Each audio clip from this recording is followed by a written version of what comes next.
Hello students, this is आशीष। जो आपका chapter चल रहा था वो था अरिथमेटिक प्रोग्रेशन, और जो आज का हमारा टॉपिक है वो है solving the word problems related to AP. ठीक है, देखो हमारे पास जो मेथड्स रहेंगे वो सब में सेम रहेंगे। जितने भी वर्ड प्रॉब्लम्स हम करेंगे उसमें गिवन टू फाइंड और अकॉर्डिंग टू क्वेश्चन पे ही हम डिस्कस करेंगे। चलो let us start with this question. Which term of AP 3, 8, 13 is 78?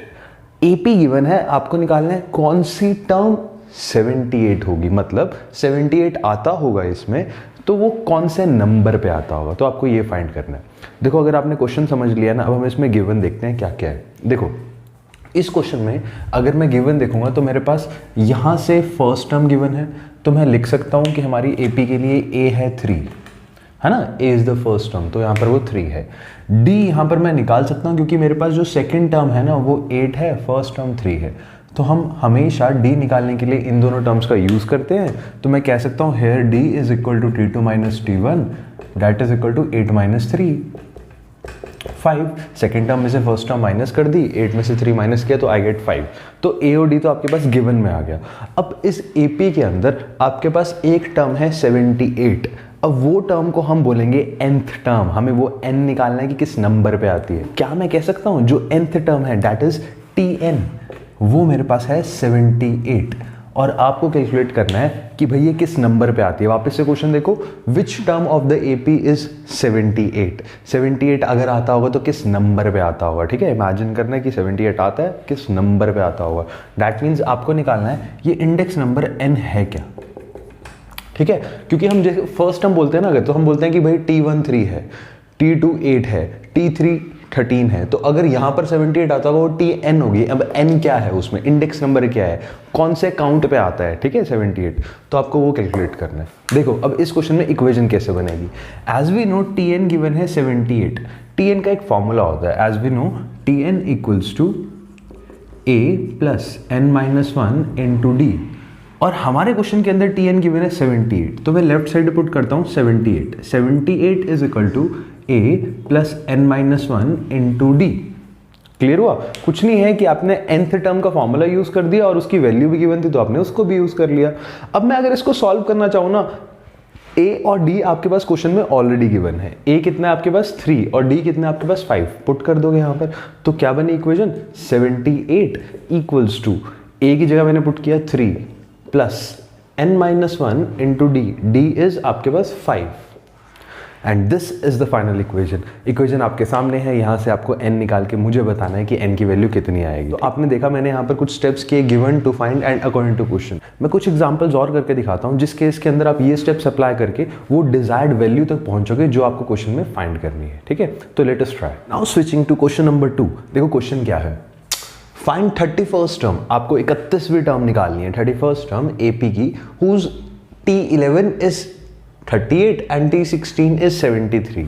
मतलब दो टर्म्स गिवन है एपी की, जो 11वें नंबर पे आती है that means term number 11th term वो है 38, और जो 16th नंबर पे आती है that means term number 16 is 73। तो गिवन क्या होगा, ये दो टर्म्स को हम लिख लेते हैं गिवन में कि भाई आपके पास T11 गिवन है 38 और T16 गिवन है आपके पास 73।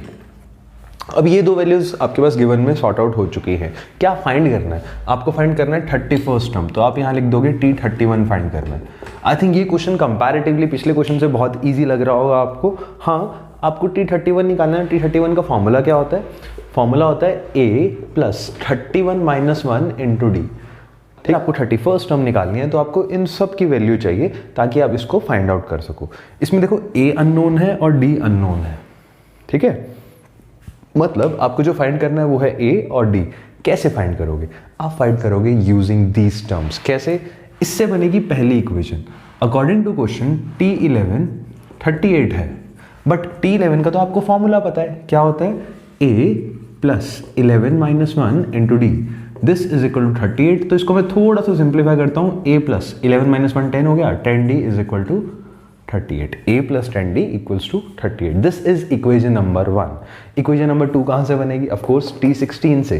T16 की वैल्यू थी 73, तो मैंने लिखा T16 is equal to 73। T16 का भी फॉर्मूला पता है, a plus 16 minus 1 into d is equal to 73। थोड़ा सा इसको हम अगर सिंप्लीफाई करते हैं, 16 माइनस 1 होता है 15, तो a plus 15d is equal to 73। अब बाकी आपके ऊपर है, दो इक्वेशंस बन चुकी हैं a और d में, पहली इक्वेशन दूसरी इक्वेशन, इन दोनों को आप सॉल्व करोगे यूजिंग एलिमिनेशन मेथड और यहाँ से a और d की निकलेंगी वैल्यूज और वो a और d आपको हेल्प करेंगी to find out this 31st term, क्योंकि जब वो a और d आ जाएगा ना आप उठाकर सिर्फ यहाँ पुट कर दोगे और ये वैल्यू आपको T31 दे देगी। Clear? Switching over to next question. अब अगला क्वेश्चन क्या है, देखो, check whether -150 is a term of the AP 11, 8, 5 and so on. क्या -150 इस AP का पार्ट है या फिर नहीं? अगर आप रियलाइज करते हो ना यहाँ पर, तो ये AP डिक्रीजिंग AP है। अब कभी ना कभी ये नेगेटिव में तो एंटर करेगी ना, 11, 8, 5, तो आपके पास नेगेटिव जल्दी आने वाला है। तो कहीं ना कहीं जाके यहाँ पर नेगेटिव टर्म -150 आएगा या नहीं आएगा, ये आपको पता करना है। देखो अब कैसे पता करोगे, गिवन क्या है इस क्वेश्चन के अंदर, ऑफ कोर्स AP गिवन है, तो आप यहाँ से मार्क कर सकते हो कि भाई AP के अंदर आपके पास पहली टर्म गिवन है 11, तो आप यहाँ पर लिख सकते हो A is equal to 11 first term. Of course यहाँ पर दूसरी टर्म भी गिवन है, तो D निकालना कोई मुश्किल बात नहीं होना चाहिए, क्योंकि इन दोनों का यूज़ करके D निकल जाता है। तो what is D? T2 minus T1, second term है यहाँ पर 8 और फर्स्ट टर्म है यहाँ पर 11 और 8 माइनस 11 होता है -3। वापस से बताता हूँ, डिक्रीजिंग AP है, डिक्रीजिंग AP के अंदर नेगेटिव ही होता है D and it is correct. अब आपके पास A भी आ गया और D भी आ गया, फाइंड क्या करना है? फाइंड करना है कि -150 इसकी टर्म है या फिर नहीं। अब ये जो है ना, ये थोड़ा ट्रिकी पार्ट है, आपको -150 को फाइंड करना है कि वो AP में आता है या फिर नहीं आता। मैं आपको कहता हूँ कि भाई मान लो वो AP में आता है, कि ये जो AP है वो कभी चलती रहेगी, 11, 8, 5 और आपके पास -150 आएगा। मैं कहता हूँ कि आप इसको -150 के लिए टर्म नंबर फाइंड कर दो, जैसे आपने पहले क्वेश्चन में किया है कि भाई ये आपके पास टर्म नंबर कितना आएगा, मतलब इसको an मान लो और इसके लिए n फाइंड कर दो। अब इससे होगा क्या, देखो, अगर n की वैल्यू आपके पास नंबर्स में निकलती है ना, तो ये AP में आता है। लेटर से n की वैल्यू 40 आती है, अब n अगर 40 आता है ना, तो आपके पास मतलब ये 40वें नंबर पे आता है। तो आपको यहाँ फाइंड करना है कि n नंबर में आएगा या फिर नहीं आएगा। काउंटिंग नंबर को छोड़ के अगर डेसिमल, फ्रैक्शन या फिर नेगेटिव नंबर आ जाती है ना n की वैल्यू, मतलब -150 हमारी AP का पार्ट नहीं है। यहाँ ना जो आपके पास -150 था ना, उसको मैं गिवन में लिख रहा हूँ कि भाई ये nth टर्म है -150, ठीक है, और n को लिख रहा हूँ किसके अंदर, टू फाइंड में, कि भाई आपको फाइंड करना है। एक्चुअल में फाइंड क्या करना है कि ये पॉजिटिव इंटीजर है और नॉट, ठीक है। आपका असली एम ये है, अभी मैंने आपको समझाया ना कि n अगर आपके पास काउंटिंग नंबर आएगा, डेट मीन्स पॉजिटिव इंटीजर आएगा, तब आप कहोगे कि भाई ये AP का पार्ट था -150। नहीं तो ऐसे तो नहीं हो सकता ना कि हाफ नंबर पे आता है या फिर 2.5 नंबर पे आता है ना। n की वैल्यू अगर ऐसी हुई, that means you are going in the wrong direction, तब an AP का पार्ट नहीं होगा। अब इसको कैसे खत्म करेंगे, देखो आपके पास an का फॉर्मूला है a + n - 1 into d, correct. an की वैल्यू कितनी है -150, तो लेफ्ट साइड पुट कर दो -150, a की वैल्यू गिवन है 11, तो मैंने यहाँ पुट कर दिया 11, n - 1 इंटू डी की वैल्यू आपके पास -3 लिखते हुए ना दोनों साइड ब्रैकेट लगाना, बिकॉज अगर आप स्टूडेंट ऐसे लिख देते हो ना -3, तो ये गलत है। क्यों? इसका मतलब होगा ये सब्ट्रैक्शन में पड़ा है, जबकि अब इसका मतलब है कि ये दोनों मल्टीप्लिकेशन में पड़े। ठीक, अब ये आपके ऊपर है कि n की वैल्यू आप कैसे निकालोगे। देखो n - 1 को -3 से मल्टीप्लाई करो और फिर ट्रांसपोज करो बाकी टर्म्स इस साइड पर, n निकालो इसको सॉल्व करके।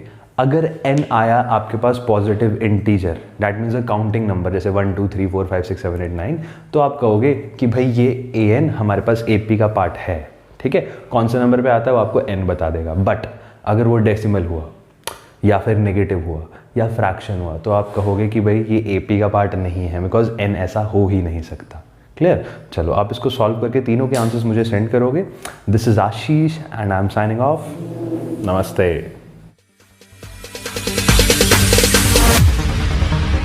No, there ain't no stopping us.